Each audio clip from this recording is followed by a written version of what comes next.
आचार्य कल्प पंडित टोडरमल जी द्वारा रचित मोक्ष मार्ग प्रकाशक अधिकार 9वां मोक्ष मार्ग का स्वरूप।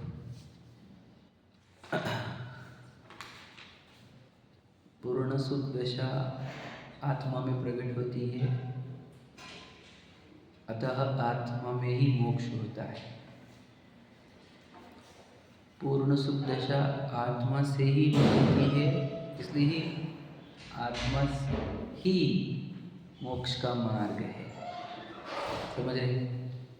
मोक्ष मार्ग भी अंदर है और मोक्ष भी अंदर है।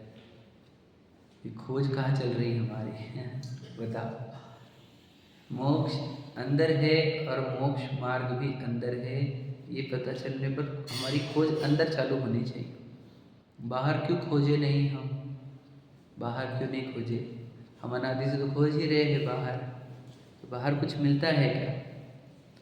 हमारे पास वो लोगों की आज के डेट में मेरे पास लिस्ट है और मेरी आंखों के सामने है, सिर्फ थ्योरेटिकली नहीं, जिनको दुनिया में सक्सेसफुल बोला जाता है। अब उनको पूछो तुम कि सुखी हो क्या, तो बोलते नहीं। तो सीधी सीधी बात हो गई, बाहर तो खोजना था, वो सब खोज लिया, तभी तो सक्सेसफुल बोल रही दुनिया उनको। जो चाहिए था, घर परिवार पैसा पद प्रसिद्धि सब कुछ है, पर सुख नहीं है। जैसे सिद्ध होता है, बाहर सुख नहीं मिलेगा। रूल तो यही है, कौन समझे? अब बाहर सुख क्यों नहीं मिलेगा? अगर मिलेगा भी, मान के चलो कल्पना में कि मिलेगा भी, तो छूटेगा। क्यों? क्योंकि ये छूटती ही है, ये संयोग है, ये संयोग वियोग होते हैं। समझ रहे? राम थे कि नहीं दुनिया में? बताओ, दुनिया में राम थे कि नहीं थे? बताओ। पता है, राम थे ही नहीं, ना कोई लक्ष्मण थे, ना कोई, बताओ, पांडव थे, दुनिया में कुछ भी नहीं था। पता है, संयोग हुए थे, बस संयोग। जीव था वो तो, राम थोड़ी था। विचार करो, है कि नहीं? राम क्या था? संयोग था। विशाल क्या संयोग है? विशाल थोड़ी कोई कंसेप्ट है। इस 6 द्रव्य में विशाल नाम की कोई हस्ती नहीं है। समझे कि नहीं? एक संयोग है पुद्गलों का, कुछ परमाणुओं का और एक जीव का। समझे कि नहीं? जीव के साथ कर्म परमाणु, कर्म परमाणु के निमित्त से शरीर के परमाणु, उस संयोग का नाम विशाल है। तो ये दुनिया जो दिख रही है आपको, ये सिर्फ संयोग है जो नष्ट होते हैं। समझे कि नहीं? तो यदि हमने इस संयोगों में से सुख प्राप्त भी कर लिया यदि, तो वो संयोग छूटेंगे, क्योंकि कोई भी संयोग परमानेंट नहीं रहा। कहा गए चक्र जित जीता, वही वो लाइन यही है।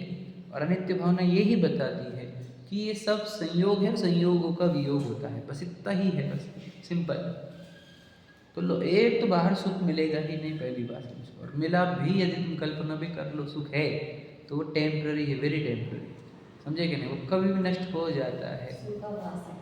हाँ, पर हम मान के चलो कि तुम्हारा लग रहा है कि रियल सुख है, चलो रियल सुख मान के चलते हैं हम, तो भी वो परमानेंट नहीं है। इससे सिद्ध होता है कि वो रियल नहीं है।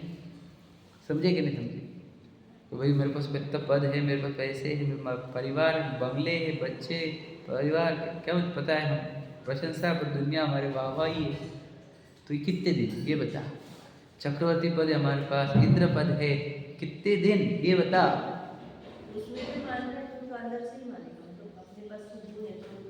हाँ देखो, सुख तो देखो, वहाँ जो सेटिस्फैक्शन आया है ना, वो सुख उत्पन्न करता है। समझे क्या? कि और अपने पास हो गया जो चाहिए था, वो सेटिस्फैक्शन से सुख आया है। वहाँ पर भी सेटिस्फैक्शन गायब करो, दुख ही दुख रहता है। समझे कि नहीं? सुख पावे संतोषी प्राणी का मीनिंग क्या होता है? याद रखना, सुख सिर्फ संतोष में होता है और कहीं नहीं। संतोष कैसे समझ में? कर्म से जो उत्पन्न होता है, जो मिलता है, उसके ऊपर हम एक पैसा ऐड नहीं कर सकते। तो ट्रक वाले लिखते हैं, बताओ, किस्मत से ज़्यादा समय से पहले हम ऐड कर ही नहीं सकते। तो उसको क्या करना? संतोष रहना पड़ेगा। जो तुम संतोष हो, खुश रहोगे तो बिल्कुल खुश रहोगे, और संतोष नहीं रहो तो तुम दुनिया की ताकत सुखी नहीं रख सकती। सीधी बात है। संतोष भी कहाँ से है? आत्मा में से। संतोष आने का आधार तत्व ज्ञान, कर्म का सिद्धांत एक ही है, याद रखना। तो कोई सुखी नहीं कर सकता। हम तो बहुत कुछ जानते हैं इस बारे में, पर अभी हमको इस विषय में नहीं उतरना है। बोलना ये है कि सुख तो संसार में है ही, सुख है आत्मा। समझे कि नहीं? तो वहाँ पे परमानेंट चीज़ें ही नहीं है, तो सुख कैसे मिलेगा? वो संयोग है कुछ दिनों का, है कि नहीं? पूरी दुनिया जो हमारे पिक्चर में है, जितनी कहानियाँ सुनते हैं हम, जितनी सीनरी हमारे सामने है, समझे कि नहीं? किसके साथ वो हुआ, उसके साथ वो हुआ, कुछ भी नहीं, संयोग वियोग है। अकॉर्डिंग टू कर्म संयोग वियोग होते रहते, बस खत्म। इतना सिंपल है वो। वो संयोग वियोगों में सुख भी नहीं रहता, दुख भी नहीं रहता, क्योंकि इष्ट संयोग, अनिष्ट संयोग, इष्ट अनिष्ट, ये सब कल्पनाएं होती है। ब्रह्म टोटल जी बताते तो इष्ट अनिष्ट कल्पना, ये सिर्फ कल्पना है। ना कोई इष्ट संयोग, कोई इष्ट होते ना अनिष्ट होते, बिल्कुल भी नहीं। अगर वो इष्ट और अनिष्ट संयोग होते तो भगवान जी को भी ये संयोग इष्ट और अनिष्ट ही दिखने चाहिए थे। उनको इष्ट अनिष्ट दिखते नहीं, इसका अर्थ ये सिर्फ संयोग वियोग है ये। और फिर इष्ट अनिष्ट संयोग, इष्ट अनिष्ट बुद्धि हट जाना, उसी का नाम समताभाव, इसी का नाम चारित्र है। समझे कि नहीं? समझना बहुत गहरी बात है। कुछ भी इष्ट अनिष्ट नहीं, संयोग है ये। असंयोग अच्छे के बुरे बोलो? अरे मुझे ये बता, संयोग से तेरे आत्मा में क्या चेंज हुआ? आत्मा में तो कोई भी इम्पैक्ट नहीं पड़ा, जीरो इम्पैक्ट है। कहाँ से इम्पैक्ट पड़ा? मैं विशाल और मैं गरीब, कैसे? यहाँ से गड़बड़ है वो। अब आत्मा तो पूरे आनंद गुणों से भरी हुई, अब क्या गड़बड़ है उसको? उसको अमीर शरीर भी झलकाना था और गरीब शरीर भी झलकाना है, क्या फर्क पड़ गया?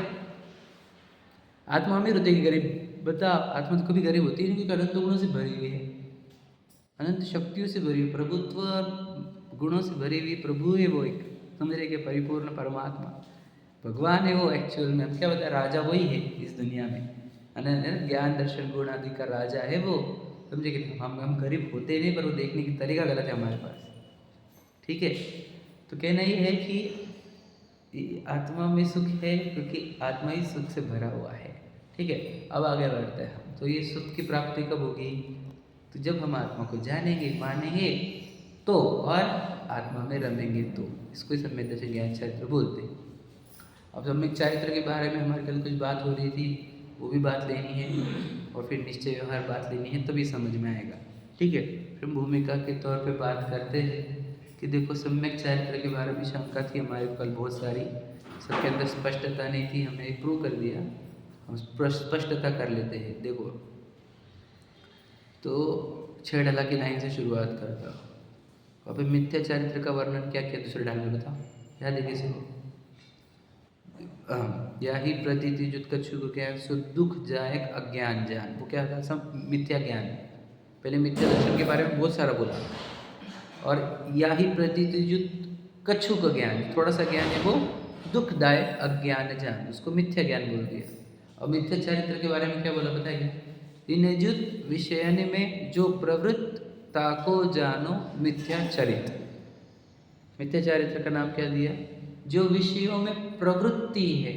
इनजुत मतलब मिथ्या ज्ञान के कारण, विषयों में जो प्रवृत्ता को जानो मिथ्या चरित्र। अभी क्या होता है वो समझाते। देखो ध्यान से सुनना। मैंने क्या बताया था? चारित्र है क्या? आत्मा के अनंत गुणों में से एक गुण का नाम है। और वो गुण कैसा है आपको? वो सबसे जबरदस्त गुण है। कैसा गुण है? कि जिसको आचार्य कुंद कहते हैं चारित्र खलु धम्मो। खलु मतलब सच्चा धर्म है।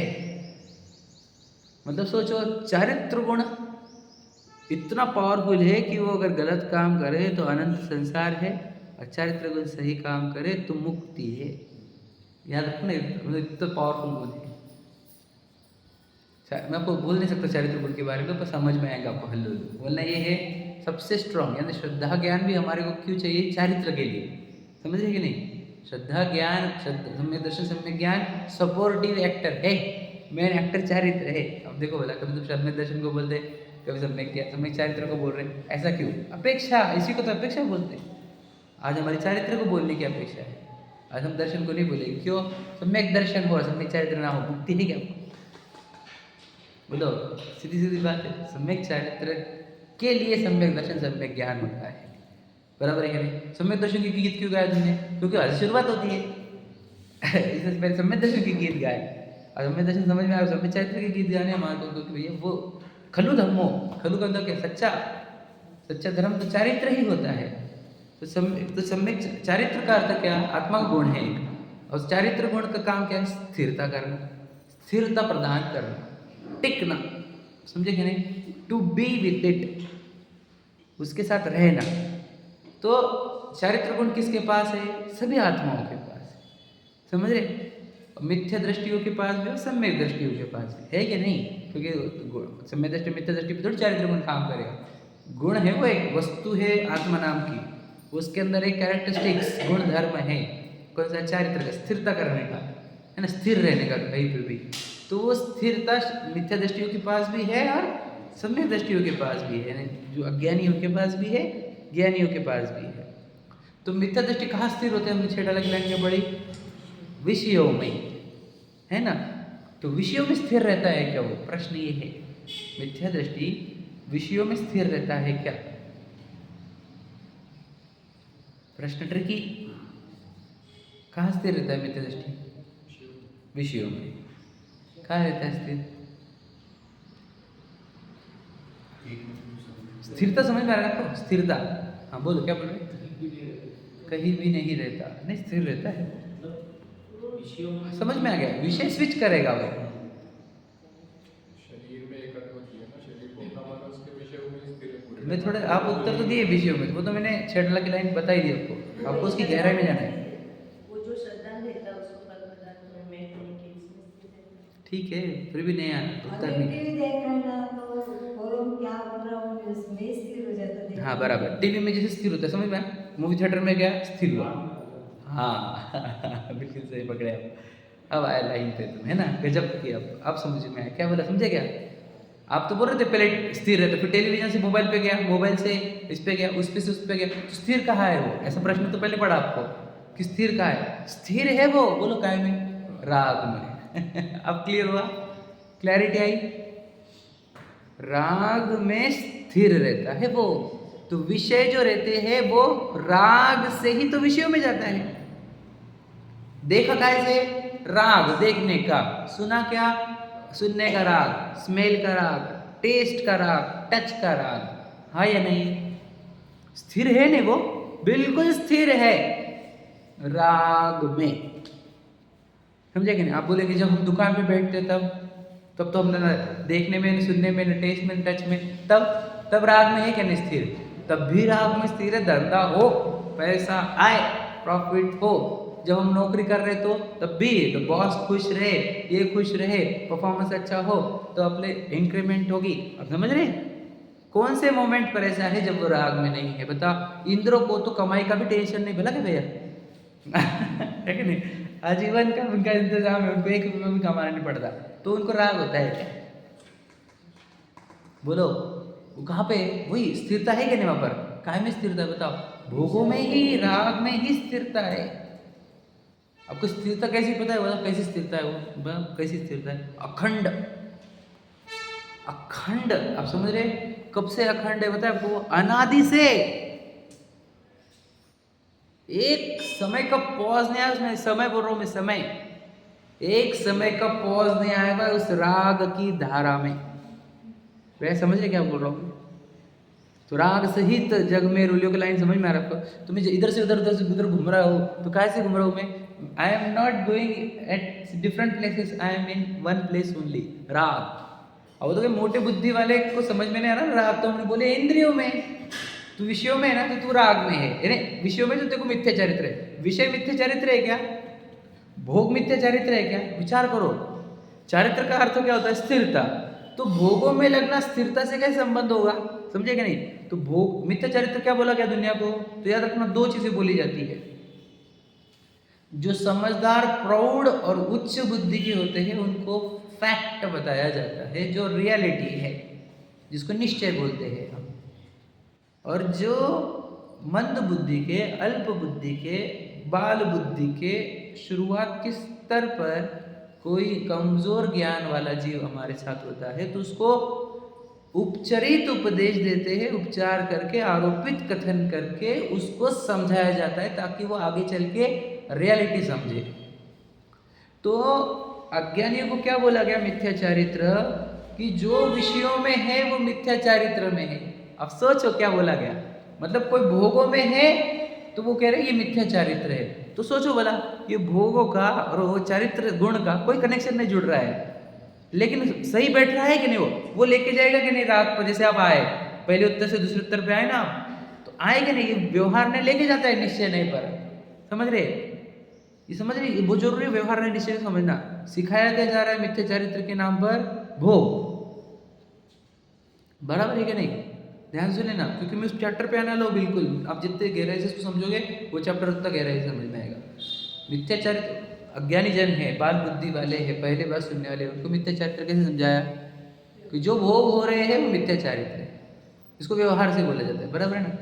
क्योंकि देखो भोग इज इक्वल टू क्या, एक बॉडी है, बॉडी पुद्गल की है, और पुद्गल की बॉडी किसी को टच कर रही होगी या कुछ खा रही होगी, यही है ना कंसेप्ट, तो सही है कि नहीं। तो पुद्गलों की कुछ एक्टिविटी हो रही है, उसको मिथ्याचारित्र नाम क्यों दिया जा रहा है समझेगा क्या कह रहा हूँ मैं, मिट्टी मिट्टी काम कर रहे हैं ना सब। समझो दो बॉडी टच हुई तो दो मिट्टी टच हो गई, समझ में। और रसगुल्ला खाया गया तो ये मिट्टी में ये मिट्टी टच हो गई, तो मिट्टी वो चबाई, रस हुआ, उत्पन्न हुआ, तो ये मिथ्याचारित्र किसके नाम पा गया ये। एक्चुअल में क्या हुआ, स्पर्श गंध वर्ण का परिणमन हुआ है, हाँ या नहीं। तो उसको मिथ्याचारित्र नाम क्यों दिया गया, क्योंकि तू समझता नहीं है, तू बेसिक लेवल पर है, तो तेरे को आरोप लगा दिया। कौन सी एक्टिविटी, भोगों की एक्टिविटी को मिथ्याचारित्र नाम का आरोप आया है। समझ में आया क्या, भाभी समझ रहे क्या, पल्लवी भाभी, भोगों की एक्टिविटी को नहीं, कहा व्यवहार का व्यवहार, तो व्यवहार एक ही तो किया हमने, कौन किसका व्यवहार, किस पे आरोप किया बताए आपको, बोलो काहे पे आरोप किया, बताओ समझाओ। वैसे राग को करना चाहिए था। हाँ, तो ये तो हो गया निश्चय। व्यवहार क्या है, बॉडी की एक्टिविटी को, तो एक ही व्यवहार आया वहाँ पर, दो नहीं आए, वो तो वो दूसरी जगह है, व्यवहार का व्यवहार, यहाँ पे एक ही है, यहाँ पर एक ही है, मतलब दो, यहाँ पे थर्ड लेयर नहीं है, यहाँ पे सिर्फ 2 लेयर्स है। मैं बता रहा हूँ, नहीं समझे इसलिए बता रहा हूँ। एक्चुअल में मिथ्याचारित्र क्या है, राग में स्थिरता, ये हो गया निश्चय, और भोगों की एक्टिविटी हो गई व्यवहार। समझे कि नहीं, बॉडी की एक्टिविटी को जो कहना मिथ्याचारित्र, ये हो गया व्यवहार। तो एक ही आरोप आया है, थर्ड लेयर नहीं आई है यहाँ पर, समझे कि नहीं। ओके हो रहा सबको। तो अज्ञानी जनों को क्या बोला गया, मिथ्याचारित्र कैसे समझाया गया, भोग करना इज इक्वल टू मिथ्याचारित्र। तो जिनवानी हमारे को भोगों से दूर करना चाहती है कि नहीं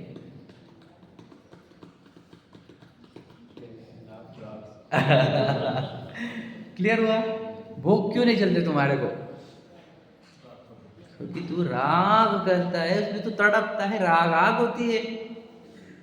क्योंकि देखो हम तो भोगते ही नहीं कोई चीज को, ये बात समझे कि नहीं समझे आज तक। हम तो स्पर्शी है, मेरा स्वरूप है स्पर्शी, मैं दिखता नहीं, मैं स्पर्शी हूँ, मैं तो ये हूँ। अब फिर क्या चल रहा है तेरे अंदर, जो भोगने के राग चल रहे, स्पर्श के, टेस्ट के, ये राग खत्म करने हमारे को तेरे, समझेगे भैया, गहरी बात है, एकदम इम्पोर्टेंट बात है, समझ रहे।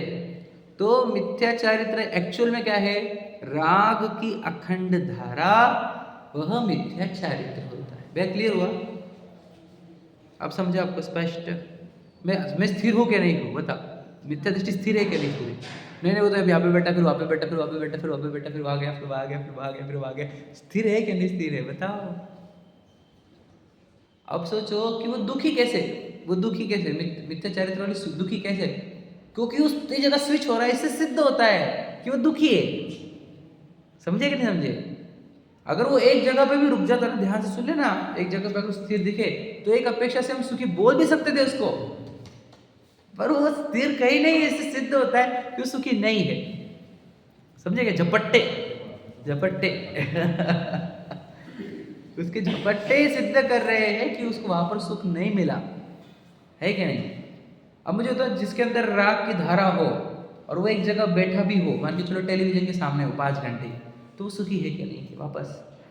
अब ये भी समझ लो आप, चैनल बदलते रहते चलो स्वयं अनुभूत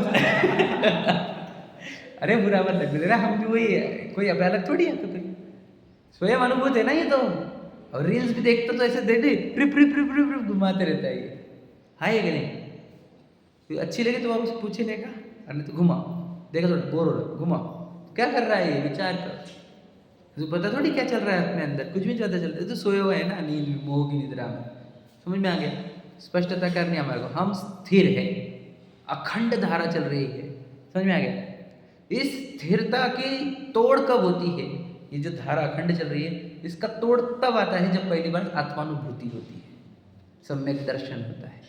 तब एक समय के लिए कुछ बहुत बहुत फ्रैक्शन ऑफ टाइम के लिए उतनी देर के लिए राग धारा टूटती है, जिसको पूर्व वो कहा था कि जैसे आत्मानुभूति कहा वो तो है ही। तो उतनी देर के लिए जब राग टूटता है और फिर वहाँ पे निराकुलता का आनंद आता है उसको एक समय का, चौथे गुणस्थान में सम्यक दर्शन सम्यक ज्ञान हो जाता है, क्योंकि उसको वो टाइम पे वो निराकुलता का आनंद आ गया जब राग नहीं है, धारा टूट गई, समझे कि नहीं। अखंड धारा थी, एक समय के लिए टूटी, उतनी देर के लिए उसको एक निराकुलता की जो टेस्ट आ गई, वही सम्यक दर्शन और सम्यक ज्ञान। क्यों? उसको लगे कितना आनंद होता है जब राग नहीं होता है। तो राग दुख रूप है, ये मान्यता हो जाना, सम्यक दर्शन है, राग दुख रूप है, ज्ञान हो गया, वो सम्यक ज्ञान है। समझ में? अब भावना क्या होगी? बोलो, वो सम्यक दर्शन का राग था ऐसा नहीं, उसको तो अपनी स्वयं की देखो स्वभाव की प्राप्ति की भावना थी उसको, तो स्वभाव की प्राप्ति की भावना राग था, लेकिन स्वभाव की प्राप्ति राग नहीं है, समझे ना। वो तो वहां पर तो क्या हो गया, वो अपने स्वरूप को जानते जानते स्वरूप के जैसे स्थिर हुआ, ज्ञान दर्शन स्वरूप हूँ मैं। तो ज्ञान दर्शन रूप जितने देर टिका, सेकंड्स का टाइम है, समझे कि नहीं, उतनी देर ज्ञान दर्शन रूप स्वभाव रूप रहा, वहां पे राग नहीं था, तो आनंद उछला। कितना आनंद उछला, तो मतलब अंतर कोड़ा कोड़ी जितना घट जाती पूरी कर्म प्रकृति है। क्या बोले हम आपको, तो प्रायोग्य में ही हो जाता है, करण और वो हो जाए आगे, तो फिर तो आप बोल दो फिर क्या, फिर वो हो गया प्रथम नरक में षटभुज ज्योतिष, फिर खत्म, वो पूरी कुछ नहीं बनेगा उसको। बहुत गजब की बात है जो मैं बता रहा हूँ। जो उस मार्ग पर चल रहा है सम्यक दर्शन के लिए, उसका भी राग कम होगा, तो उसको वहाँ चारित्र बोलेंगे? बिल्कुल नहीं बोलेंगे, चारित्र मंद हुआ, मतलब देखो राग में स्थिरता है, लेकिन मंद राग में स्थिरता है। फिर तो द्रव्यलिंगी को भी हमारे को चारित्रवान बोलना पड़ेगा फिर, है ना, ऐसा प्रश्न आ जाएगा। वही प्रश्न हो गया फिर, आपने जो पूछा द्रव्यलिंगी एक ही कंसेप्ट हो गया फिर, है क्या नहीं। ओके, तो इस राग में ज्ञान कब पड़ता है, जब वो सम्यक दर्शन प्राप्त करते हैं। तो वहाँ पर क्या होता है एक्चुअली में, पता है क्या आपको? तो कुछ तो भारी होता होगा, ऐसा कुछ नहीं होता है, बताओ आपको। वहाँ पर राग जो आकुलता उत्पन्न करता है, वो कुछ देर के लिए उत्पन्न नहीं, तो उसको निराकुलता वाली टेस्ट आई, एक समय के लिए मैं राग से रही तो कितना आनंद आया। तो उसको जो अंदर क्या हुआ, उसके अंदर अभिप्राय क्रिएट क्या हुआ कि जब राग नहीं होता है तब आनंद होता है, राग दुख रूप है, समझे कि नहीं, वीतरागता सुख रूप है। ये मान्यता, ये ज्ञान सम्यक दर्शन और सम्यक ज्ञान है। समझ में आया कि नहीं, मुझे वीतरागता ही चाहिए, ये हो गया उसका सम्यक दर्शन सम्यक ज्ञान, समझे कि नहीं। फिर उसको जो राग से रही जो कितने सुखी होते होंगे, ये होगी 5 परमेष्टि की भक्ति। क्लियर हो रहा है भैया? हाँ, ये क्या, हाँ, राग आदि का परिहार चारे, यही है ना मुक्ति मार्ग, यही बात है। देखो समझ में आपको पहले क्लियर हुआ। तो चारित्र क्या होता है बोलो फिर, वो जो हमने एक समय के लिए क्रिएट किया था, उसमें उस टाइम को बढ़ाते जाना इज इक्वल टू चारित्र। अब किस में स्थिर होना है हमारे को, देखो पहले हम राग में स्थिर थे, अब हम किस में स्थिर हुए बोलो, पूरा वर्ड क्या है, ज्ञान में, बिल्कुल सही। तुम क्या बोले, ज्ञान दर्शन में, उपयोग में, ज्ञान दर्शन बोलो, उपयोग बोलो, स्वभाव बोलो, शुद्ध उपयोग बोलो, समझ आया कि नहीं, समता भाव बोलो, बहुत सारे नाम हैं इसके, स्थिरता, लीनता, ध्यान, ये सब उसी के नाम है। समझ में आ रहा है चारित्र होता क्या है? क्या कुछ वो मुनराज क्या करने के जंगल में, विचार करो आप, समझ में आ रहा है आपको मुनराज जंगल में क्या करते थे? वो राग से रहित स्टेट खड़ी कर देते अपनी, और वो राग से रहित स्टेट में कोई उपसर्ग कर ले तो उस स्टेट को तोड़ते नहीं आपने। समझ में आ रहा है? इधर आनंद लूट रहे ना वो, और उनका आनंद अगर अखंड कर लिया उन्होंने, इधर उपसर्ग हो रहे, इधर उपसर्ग खत्म, इधर केवल ज्ञान। बताओ क्या बोल रहे हो, क्या पोजीशन है वो, क्या है वो ज्ञान दर्शन भाव। वो थोड़े देर टिक गया तो केवल ज्ञान हो जाता है। क्या बोल रहा हूं मैं, जरूरी नहीं पूरे 48 मिनट लगे, समझे कि नहीं, कट कट समझे कि नहीं, खा दिया पूरी धड़ धड़ धड़ धड़ खत्म हो जाते। विचार करो पूरे स्पीड से खट खट खट खट खट एकदम लगे अरहंत दशा, केवल ज्ञान, अनंत सुख। विचार करो, और चारित्र में क्या ताकत होती है समझा रहा हूं मैं आपको। कितनी देर लगती केवल ज्ञान को, बोलो बोला, आदिनाथ भगवान जी को पूछो, महावीर भगवान को पूछो, सिर्फ 48 मिनट लगते मैक्सिमम, समझेगा नहीं। लेकिन वो 48 मिनट लाने को टाइम लग सकता है किसी को, समझेगा नहीं। आदिनाथ भगवान जी को 1000 वर्ष लग गए, 12 वर्ष लग गए भगवान महावीर को, वो टाइम हो सकता है। अब भरत जी को 48 मिनट ही लगे बस। ताकत किसकी है? आत्मा की, आत्मा के गुण की, उसकी शक्ति की, उसके ज्ञान दर्शन स्वभाव की, समझ गए। चारित्र क्या है समझ में आपको? तो चारित्र ये होता है किस में स्थिर होना? ज्ञान दर्शन में स्थिर होना, ये चारित्र है। ये हुआ स्पष्ट। राग में स्थिर होना वही मिथ्या चारित्र। स्पष्ट हो गया? अब समझ में आ गया? अब बताओ, जैसे हमने बताया था, सुनो भाभी, पल्लवी भाभी, क्या हमने क्या कहा? राग में स्थिरता का आरोप काय पर आया? काय पे आया? भोगों पर, बराबर है। अब आत्मा में स्थिरता का भी आरोप आता है। बोलो किस पे आता है? एक मिनट रुको, कोई मत बोलो, बोलो। आत्मा में स्थिरता का आरोप भी आता है किसी के ऊपर, बोलो। हाँ, महाव्रत, अणुव्रत, फिर तो कल का चैप्टर था हमारा। आत्मा में स्थिरता जब होता हो तो अज्ञानी बेसिक लोग है ना, उन लोगों को ये आत्मा में स्थिरता वाला कंसेप्ट, ज्ञान दर्शन स्वभाव में स्थिरता वाला कंसेप्ट, उपयोग में स्थिरता वाला कंसेप्ट कुछ समझ में नहीं आता, समझेगा भैया? तो ऐसे बाल बुद्धि को, अल्पज्ञानियों को कहा जाता है कि महाव्रत ही चारित्र है, देश व्रत ही चारित्र है। हाँ या नहीं? कल की लाइन पढ़ाई ना मैंने। तो ये भी क्या है? आरोपित कथन है, समझ लीजिए। वह समझे क्या? वो स्पष्ट हो रहा है ना आपको व्यवहार से? अभी मैं तो इसके ऊपर, आप देखो देखो, ये तो अभी मेरा चैप्टर चालू नहीं हुआ, चैप्टर तो मेरे को इसके बाद आने वाला है। चारित्र के चैप्टर के बाद में जो चैप्टर लाना है हमारा, समझ में आ गया आपको? कि जो नहीं समझ सकते वो आत्मा में स्थिरता को, लीनता को, समझेगा नहीं, उसको क्या कहा? महाव्रत जो है वो ही चारित्र है, और देश व्रत है वो चारित्र है। समझ में आ गया? अब ये चीज आपको बताओ, क्या बताओ मैं आपको? अब बुरा लगेगा सुन के आपको, अच्छों को पता नहीं, उनको तो महाव्रत ही चारित्र समझ में आए। हम चारित्रवान हैं, हम चारित्रवान हैं, महाव्रत है, हम महाव्रती है, महाव्रती है। महाव्रत चारित्र था ही नहीं, अब कौन बताएगा? समझेगा मैं क्या बोल रहा हूँ? मैं समझ में आ रहा है? बात गहरी है और बहुत इंपॉर्टेंट है। लीनता वाला चारित्र, वो चारित्र का है, वो चारित्र तो है ही नहीं किसी के पास, उसकी तो चर्चा भी नहीं है। वो आत्मा नाम तो कंसेप्ट के बाहर हो गया। 28 मुल्क मुख्य, और पाले अगर 28 मुल्क पूरे, तो भी हम कह रहे चारित्र नहीं है, और तो पल रहे नहीं, वो तो अलग ही बात हो गई फिर तो। क्या कह रहा हूँ भैया, समझ रहे ना? अगर पूरे पाले पूरे तो भी चारित्र नहीं है, नहीं पले तो बोलो स्थिरता ही है राग में, और वो मिथ्या चारित्र नाम पाता है। कैसी बात कर, देखो सच्चाई। अब आप गहराई से सुन पा रहे हो, समझ पा रहे हो होता क्या है, समझेंगे? और लॉजिकल, हमारा तो सिखाना ही लॉजिकल, लॉजिकल है कि नहीं बताओ? और अगर 28 गुण पल रहे हैं तो भी राग में स्थिरता ही है, वो भी चारित्र नाम नहीं पाता। उसके ऊपर आरोप कब आता है? जब आत्मा में स्थिरता होती है, तो उसके साथ जो चलने वाले 28 मूल गुण की क्रिया और होने वाले वो पलने वाला राग, उस पे आरोप आता है, तब आता है वो भी, समझे कि नहीं? 28 मूल गुणों पे आरोप कब आएगा? जब आत्म स्थिरता साथ में होगी। तो आत्म स्थिरता ना होगी तो 28 मूल गुणों पर और 28 मूल गुणों के पालन करने वाले राग पर भी आरोप नहीं आता। समझ रहे कि नहीं? पूरा निश्चय व्यवहार भी समझ लो आप। क्लियर हो रहा है क्या भैया? आपको क्लियर हो रहा है? सच में समझ में आ रहा है ना? नहीं आया तो पूछ लेना पक्का, बाद में पूछ लेना लगे तो, पर पूछ क्लियर करो खुद को एकदम। हमारे सामने प्रतिमा विराजमान है, काय की है? बोलो काय की है? कौन है वहाँ पे? बोलो, वापस सोच करो। स्वभाव में स्थिर जीव, समझ रहे भैया? उसके निमित्त से देह पद्मासन में, तो देह जो पद्मासन वाली है वो भगवान जी है क्या? बताओ, हम किसके दर्शन कर रहे हैं भैया? समझे क्या कह रहा हूँ? इशारा समझे मेरा? किसके दर्शन कर रहे हैं हम? देह जो ऐसी हुई है उसके दर्शन कर रहे हैं हम। जिन वर्णन कछु और है, यह जिन वर्णन नाही।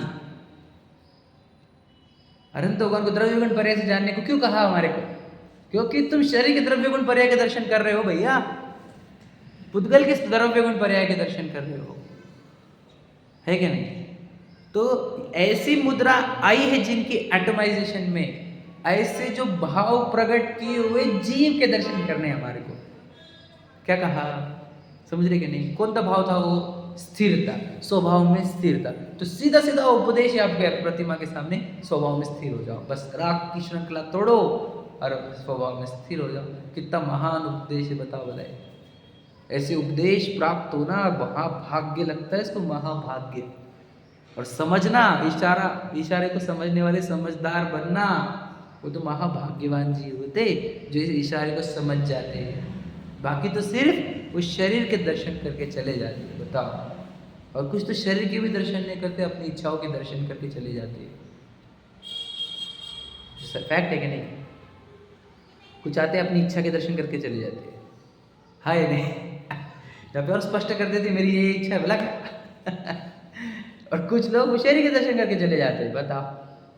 जिस शरीर के ऊपर आरोप आया है भगवान जी का, हाँ या नहीं? भगवान का तो कहता है ज्ञान और सुख से भरा हुआ आत्मा, तो ये शरीर वो भगवान है ही नहीं, भगवान पने का आरोप आया क्योंकि साथ में वो शरीर है, हाँ या नहीं? और दर्शन किसकी कर, बताओ।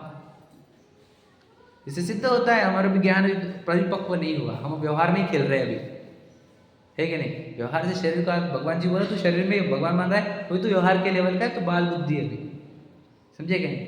अभी तो अभी प्रौढ़ नहीं हुआ, अभी तो अभी मैच्योर्ड नहीं हुआ, समझे कि नहीं?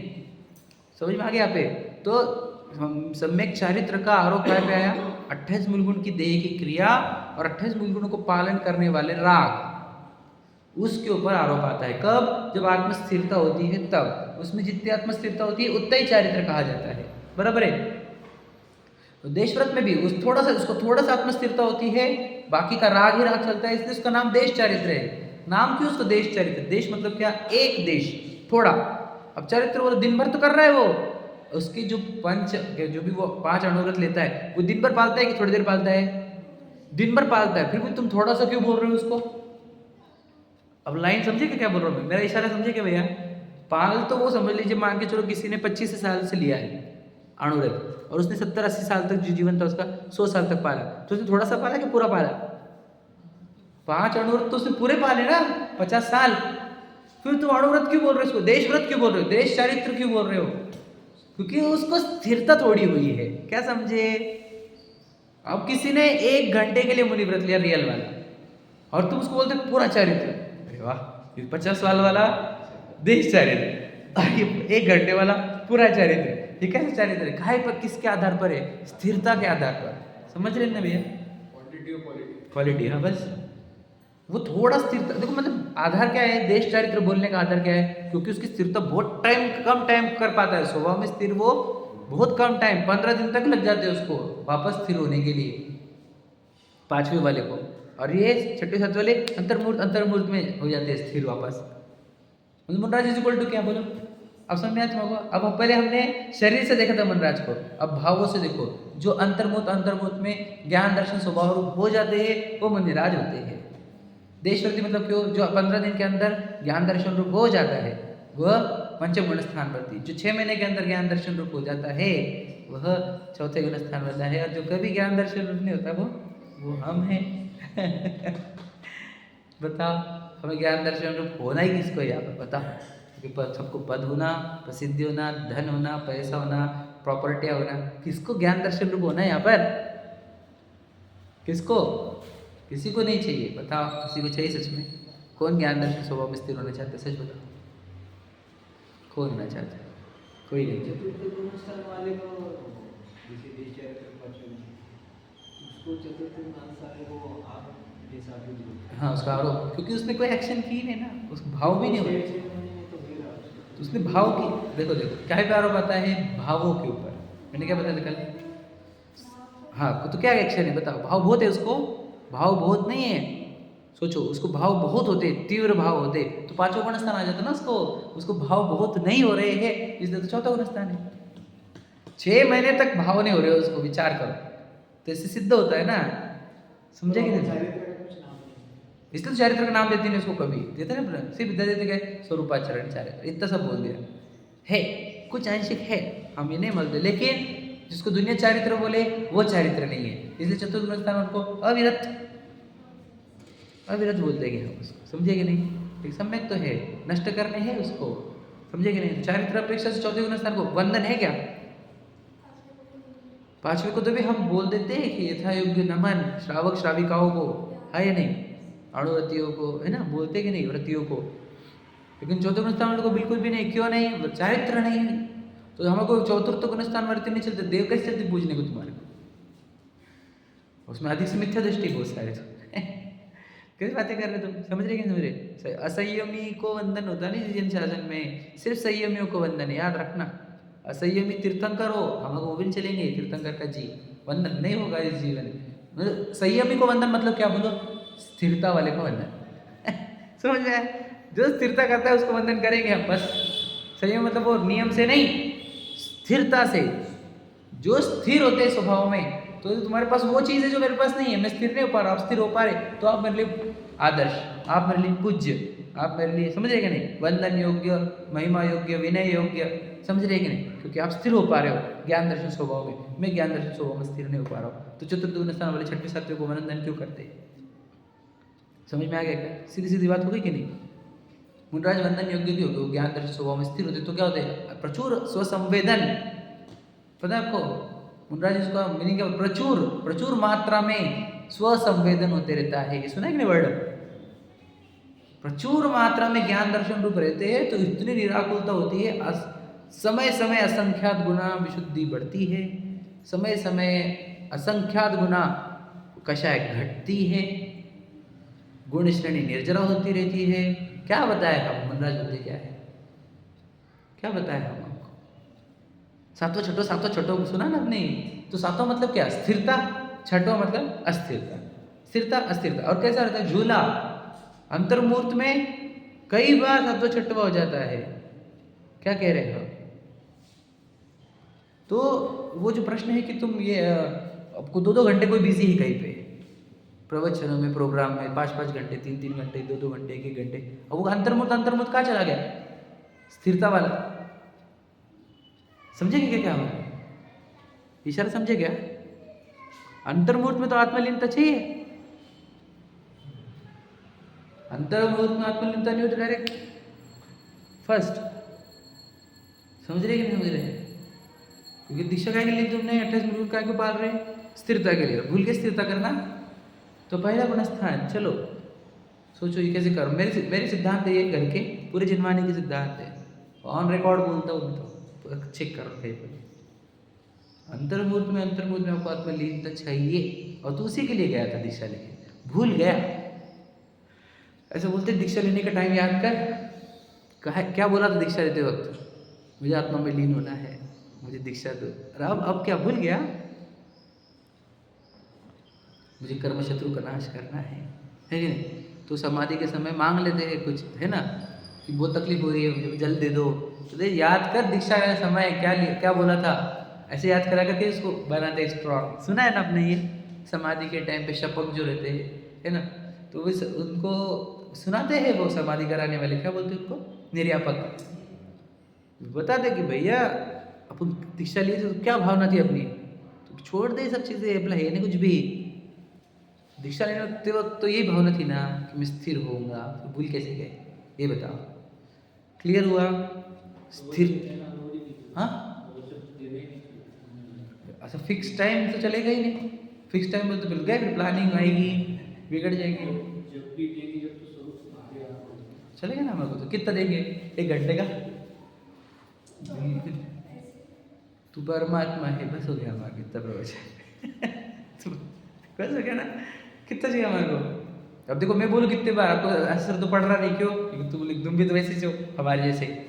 अब वो जब वो बोलेंगे तो उनका तो इतना भी बस हो गया, भैया परमात्मा क्या कर रहा है, फालतू तो बंद करें धंधे, तो असर पड़ जाएंगे। इतना बस हो गया ना उनका तो इतना ही बस हो गया। उनको ऐसे पूरा चैप्टर ले लेके बैठेंगे, चलो आज पहले चैप्टर, फिर दूसरे चैप्टर थोड़ी करेंगे, ऐसा कहीं को करेंगे?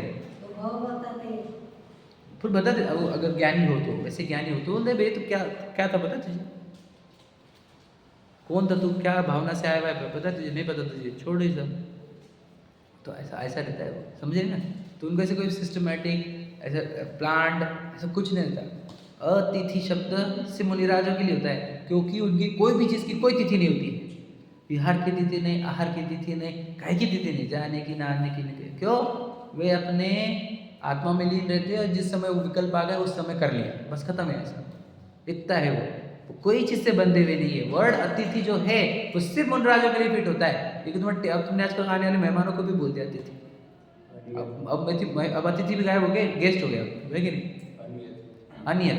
अनियतवासी, समझ रहे कि नहीं? तो अतिथि वर्ड वही अतिथि, कितने जबरदस्त वर्ड है। सोचो, पहले तो शब्द ही वैसे थे बताने वाले भाव क्या होते हैं। अतिथि, अतिथि संविभाग व्रत क्या है? अतिथि का तो वही बुनराज को आहार दिए बिना, क्योंकि वो आहार के लिए अतिथि आते हैं, कभी भी आते हैं, तो वो अतिथि संविभाग व्रत, समझ में आ गया। तो अब हमने क्या कहा, चारित्र जो है वो स्थिरता का नाम है और उसका आरोप आता है 28 मूल गुणों पर और वो राग पर, 28 मूल गुणों के राग पर। ठीक है, ये स्पष्ट हो गया। अब आगे इंपॉर्टेंट बात जो हमारे को खोलनी है वो ये है कि सम्यक दर्शन अर्थात क्या। तो बताओ, बताता हूँ, पर ध्यान से सुनो कि इस शरीर के ही आकार में अनंत गुणों से भरा हुआ, अनंत शक्ति संपन्न सिद्ध भगवान जैसा महान एक जीव द्रव्य है, जिसमें से सिद्ध पर्याय आती है, ऐसा महान जीव द्रव्य है जो आप और मैं हूँ। समझे कि नहीं? जो प्रत्येक जीव, निगोद वाला जीव भी वैसा ही है और सिद्ध शिला पर विराजमान जीव भी, सब जीव वैसे है। सच्चाई है ये, और याद रखना, बिल्कुल मेरे पर्याय में पाम करता हूँ, लेकिन मेरे वस्तु तो भगवान ही है, बिल्कुल। जिसे अपने इस महान भगवान बने का श्रद्धान होता है, उसका नाम सम्यक दर्शन है। कि यार अपन तो परमात्मा भैया, अपन तो भगवान है, बस। समझे कि नहीं? और मिट्टी तो हुई नहीं, मुझे संयोग आया वे कर्म ने बना के दी बोले बाद आंखें हाथ पैर होना ही नहीं मुझे मलमूत्र वाला शरीर, पर अब लाए हुए कर्मों ने, तो ये शरीर नहीं अपन तो इसके भीतर रहने वाला, राज करने वाला, अपने आनंद गुणों पर राज करने वाला राजा हूँ मैं, जीव राजा। समझे कि नहीं? और ना मरता ना कटता ना, वही कुछ नहीं होता मेरे साथ। कर्म मेरे को किधर भी भेजे, अपने साथ कुछ नहीं होता। अपन परिपूर्ण जो थे त्यो है। एकदम लाइन है ना बाबू जी बोल जी की जी शायद, बहुत कुछ बीता कुछ भी नहीं रीता। कितना कुछ बीता, मैं रीता कुछ भी नहीं, कम कुछ भी नहीं हुआ। अनंत गुणों से जो भरा हुआ मैं पहले वस्तु था, मैं आज भी अनंत गुणों से भरा हुआ हूँ, परिपूर्ण हूँ, मुझे किसी की जरूरत नहीं है, ऐसा श्रद्धान हो जाना, इसका नाम है सम्यक दर्शन। ये है निश्चय वाला। अब जो इस निश्चय सम्यक दर्शन को मैं परमात्मा स्वयं हूँ ऐसे श्रद्धान को नहीं समझते हैं, उसको उपचार से कह दिया जाता है कि सच्चे देव शास्त्र गुरु का श्रद्धान वही सम्यक दर्शन है। तो ये कौन सा सम्यक दर्शन हो गया? व्यवहार सम्यक दर्शन। कि जिसको देव शास्त्र, सच्चे देव शास्त्र गुरु का श्रद्धान है वही सम्यक दृष्टि है। ये कैसा हो गया? अब तो बेसिक लेवल पर है ना। अब क्या करें हम? देखो, तुझे हमारे को समझाना क्या था कि तू है कौन एक्चुअल में? भगवान। तो एक्चुअल में भगवान है कि नहीं? अप्पा सो परम अप्पा, समझे कि नहीं? अब जिन शासन तो ही बोलता है हर एक आत्मा परमात्मा है, कोई है ही नहीं कम ज्यादा, कोई छोटा बड़ा है ही नहीं। तो भगवान है, हम हमको सिखाना ही चाह रहे थे, अब तू समझ रहा नहीं है, तो एक काम कर, सच्चे देव शास्त्र गुरु की श्रद्धा कर, वही सम्यक दर्शन है।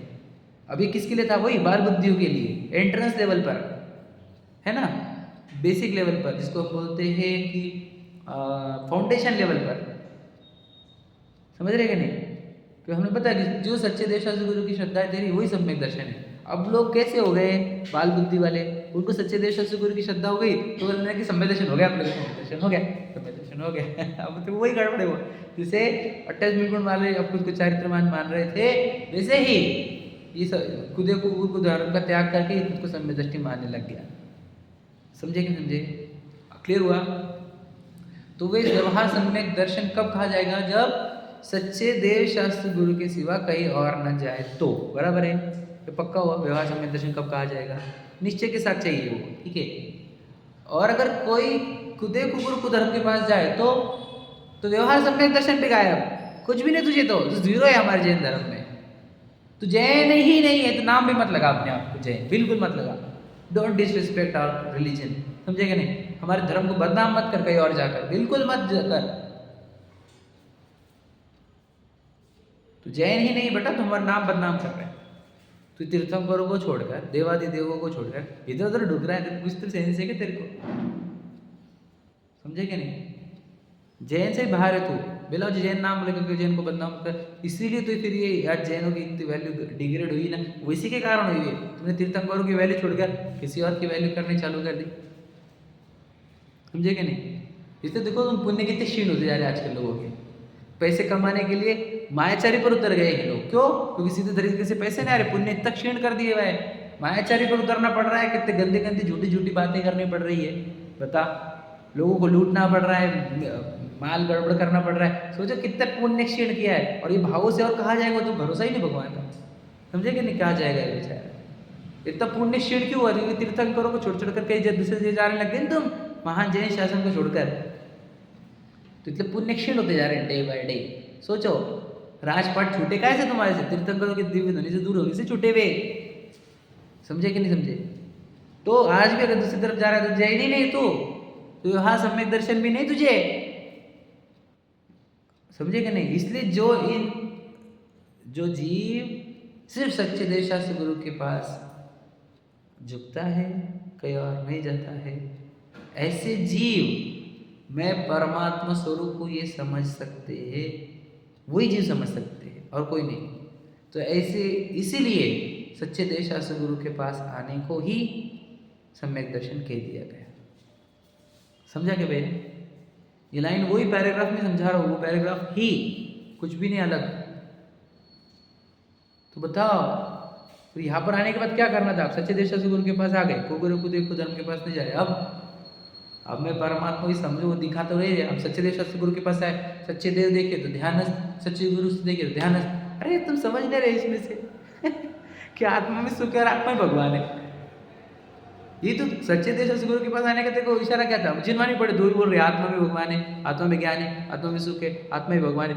जिनवानी भी वही बोल रही, गुरु को देखे तो वो भी ध्यान कर रहे, भगवान जी देखे तो वो भी ध्यान कर रहे। अब तू समझ क्यों नहीं रहा? इशारे क्यों नहीं समझ रहा तू? सच्चे देशास्त्र गुरु के पास आना मतलब इतना थोड़ी था कि तू पूजा करना स्टार्ट कर दे, इनकी रोज प्रक्षालन करना चालू कर दे, बस यही था क्या? सिर्फ सच्चे देशास्त्र गुरु मिल गए, सच्चे देशास्त्र गुरु मिल गए, बस। पागल, वो क्या बोल रहे सच्चे देशास्त्र गुरु समझे क्या? भाग्यवान तो तू है कि सच्चे देशास्त्र गुरु के पास आए। अब कर क्या रहा है ये बता? अगर सच्चे देशास्त्र गुरु के पास आकर उनके इशारे समझे तो सच्चे देशास्त्र गुरु मिलना सार्थक है, तो क्या को सार्थक है?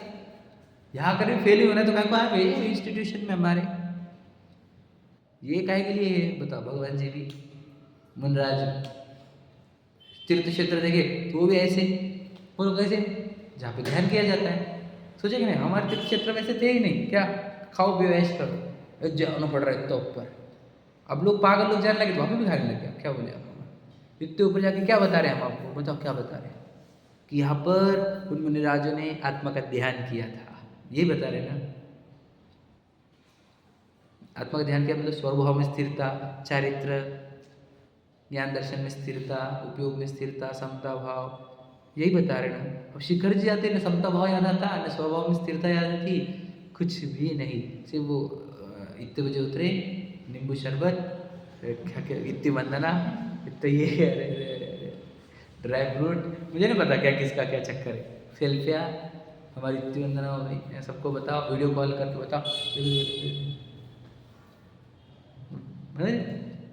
समाज की क्या हालत दशा है हम जानते।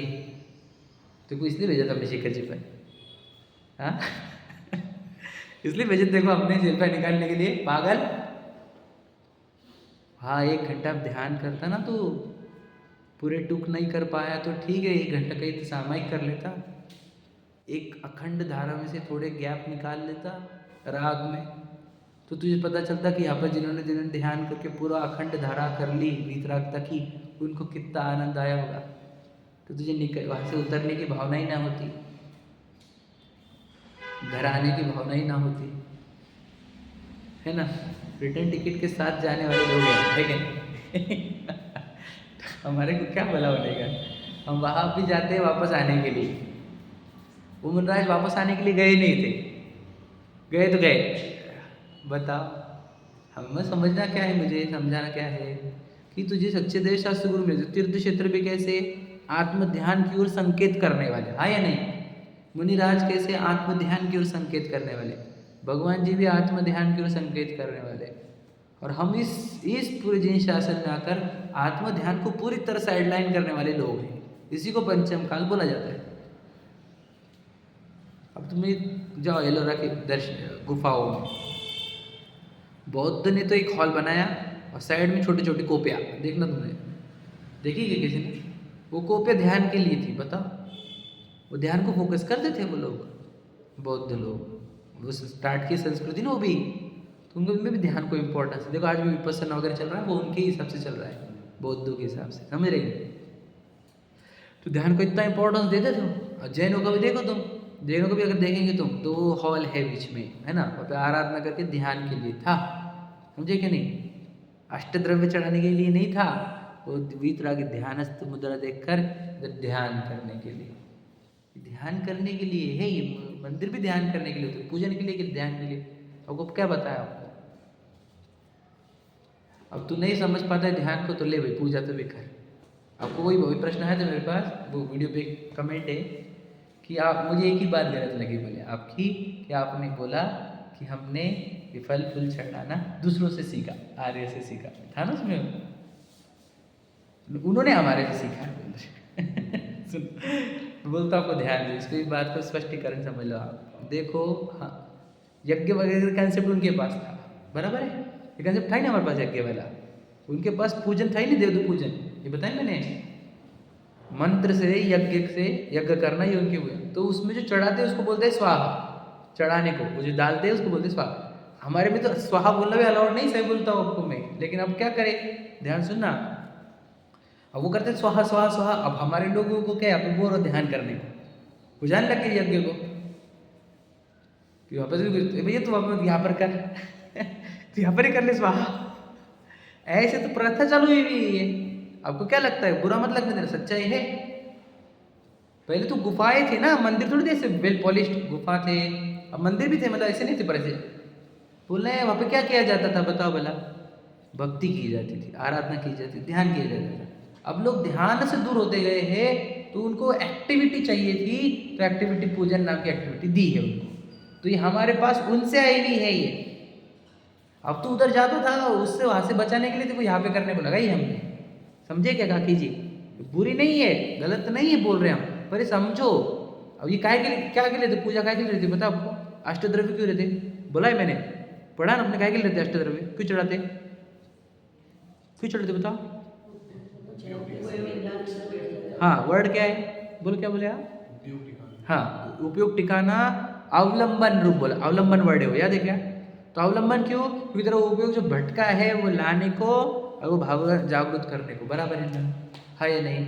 मतलब चाहते क्या थे हम, तेरा उपयोग टिके, यही चाहिए थे ना हमारे को। तो पहले उपयोग टिकते थे, अब तेरे टिक रहे नहीं तो पूजा कर, इसलिए दीवा है वो, इसलिए याद रखना। अगर डायरेक्ट लग रहा है तो कोई पूजा की जरूरत नहीं, क्योंकि भाव पूजा द्रव्य पूजा दो सुनी है ना आपने। मुख्य क्या होती है, द्रव्य पूजा के भाव पूजा, बताओ। अब कितने लोग हैं जो द्रव्य चढ़ाते लेकिन भाव नहीं जुड़ते, तो उनकी पूजा को वाली होती क्या? ऐसी भी नहीं होती है। तो सीधी सीधी बात है, पहले भावों को ही मुख्यता थी, अब वो बाद में आया ट्रेंड। स्वाहा स्वाहा भी वो पूरा यज्ञ का भाषा है, वो स्वाहा है कि नहीं? स्वाहा वर्ड थोड़ी हमारा है कि हम कोई आहुति। अब जो समझ लीजिए और पंथ है हमारे अंदर, वो चढ़ाते अग्नि में, हम तो चढ़ाते भी नहीं, हमारे लिए तो और कठिन। अब वो पंथ में भी वो यज्ञ वगैरह कहाँ से आ गए, वहाँ से आए वैसे। ये पंचामृताभिषेक की शायद उनका ही है। अब समझ लेते इतना स्पष्ट है वो, तो क्या कहाँ कटे, वहाँ से होते सब ये, बुरा मतलब में ना। कहाँ है हमारे भगवान जी? अरे वितरागी भगवान जी हमारे, उनको क्या को लगेगा ये सब? वो तो सिर्फ मट्टी ना चढ़ जाए, मैल ना चढ़ जाए तो हम उनको थोड़ा सा जल डाल दिए, थोड़ा कपड़े से पोंछ लिए, वो इसलिए इतना ही तो आवश्यक था। ये पूरा वो कहाँ बढ़ गया वो, कि अब शांति मंत्र होगा और इतने रुपये लेंगे हम तुम्हारे से, मतलब किधर की किधर। अरे भगवान जी के साइड में पूरा कलेक्शन का जरिया हो गया वो अभिषेक।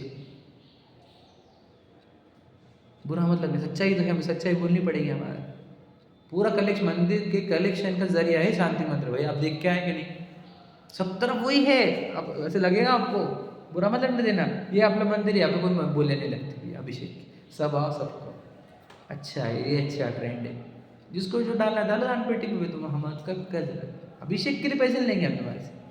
पहला कलश, दूसरा कलश, तीसरा कलश, स्वर्ण कलश, रजत कलश, वो जो भी रहते मुझे नहीं पता, तो कुछ नहीं है पंडे। भावों से किया जाता है प्रक्षाल, कलश से थोड़ी किया जाता है। करे प्रभु प्रक्षाल हम, बोलो भाव विशुद्धि काज, परिणामों के पवित्रता के लिए किए जाने वाले प्रक्षाल होते। तो लोग तो बैठ गए ठीक है, हमारा ये रोग दूर हो जाए, इसके लिए हमारा नाम लो शांति मंत्र में, इसके लिए हमारा ये इसका नाम लो, उसका नाम लो। क्यों कर रहे हैं सर? भगवान जी के साथ नाम लेंगे हम तुम्हारा, और नाम लेने से हो जाता क्या? विचार करो थोड़ा सा, लॉजिक तो सोचो, साइंटिफिक है ना, तो 21वीं सदी में है ना, अपन बोल साइंस के निकट है। तो बोलना ये है शॉर्ट में, कंक्लूजन ये है कि यदि हम सच्चे देव शास्त्र गुरु के निकट है, तब तो हम ये जान पाएंगे कि मैं परमात्मा हूँ। अगर तुम गुरु गुरुदेव प्रधान के पास गए, ना वो ये चर्चा करते हैं, ना उनको ये परमात्मा बनने से ले देना है, वो आपको ठगते हैं। दुनिया की बात सच्ची बात है, वो आपको अपना भक्त बना के रखेंगे। आप कभी जिंदगी में परमात्मा ये फील आएगा ही क्या? कभी नहीं आएगा। और ये सच्चे देव शास्त्र गुरु के पास आपको रोज बताया जाएगा तू परमात्मा ही, फालतूपना छोड़। बताओ तुम क्या पसंद है? मैं परमात्मा हूँ ये सुनना पसंद है कि मैं भक्त हूँ ये सुनना पसंद है? विचार, अब तुम्हारी मेंटालिटी क्या बोले? भक्त बने रहना रहे भाई, भक्त बने। अभी परमात्मा बनने की विधि बता रहे तुझे हम। परिपूर्ण वस्तु है तो ज्ञान आनंद से भरी हुई, क्या बताए हम आपको? इसलिए जो गुरु को धर्म के पास जाए उसको व्यवहार सम्यक दर्शन भी नहीं है। जो सच्चे देव शास्त्र गुरु के पास है उसको व्यवहार सम्यक दर्शन है, और मैं आत्मा हूँ ये पहचानने पर निश्चय सम्यक दर्शन है। समझ में आ गया भैया? ये प्रक्रिया है। सब जीव अपने परिपूर्ण चैतन्य परमात्मा की जाने पहचाने, उसमें लीन हो, वही हमारा लक्ष्य है। इसी मगन भावना के साथ सहजानंदी शुद्ध